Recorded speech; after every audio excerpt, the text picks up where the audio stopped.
एक छोटे से गांव में एक गरीब लेकिन दयालु दादी रहती थीं। उनकी झोपड़ी टूटी फूटी थी और छत से बारिश में पानी टपकता था। एक दिन दादी जंगल के रास्ते से लकड़ी बीनकर लौट रही थीं। तभी उन्हें झाड़ियों के पास मिट्टी में दबा हुआ एक चमचमाता मोर वाला घड़ा मिला। घड़े पर सुनहरी मोर की आकृति बनी थी और उसकी आंखों में नीले पत्थर जड़े थे। दादी ने सोचा, चलो इसे घर ले चलती हूं, शायद पानी रखने के काम आ जाए।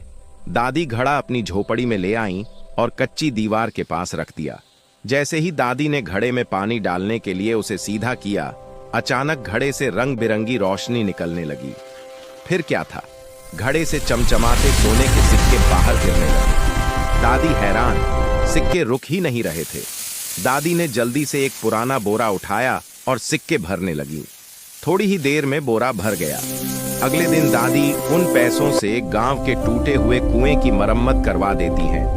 गांव वाले खुश भी होते हैं, लेकिन कुछ लोग जल भी जाते हैं। दो लालची पड़ोसी छुपकर सब देख रहे थे।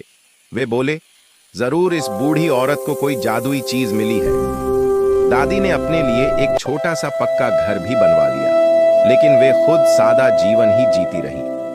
एक रात दोनों लालची पड़ोसी चुपके से दादी के घर में घुस गए और मोर वाला घड़ा चुरा ले गए। वे अपने घर पहुंचे और घड़े को उल्टा करके बोले, निकालो सोना, निकालो सिक्के। लेकिन इस बार घड़े से सिक्कों की जगह ढेर सारी रंग बिरंगी तितलियां निकलने लगीं। तितलियां पूरे कमरे में उड़ने लगीं और उन दोनों के सिर पर बैठ गईं। फिर अचानक घड़े से एक आवाज आई, जो लालच करेगा उसे जादू सिखाएगा सबक। अचानक उनके घर की दीवारें रंगीन फूलों से भर गईं और वे दोनों पूरे गांव में मजाक बन गए। उधर दादी दुखी थीं, लेकिन तभी मोर वाला घड़ा अपने आप उड़ता हुआ वापस उनकी झोपड़ी में आ गया।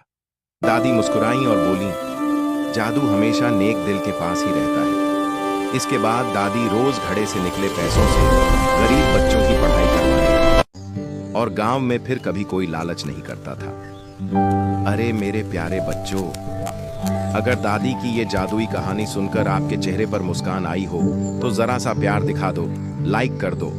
और अगर ऐसी ही मोर वाले घड़े की नई नई कहानियां सुननी है तो अभी के अभी सब्सक्राइब कर लो।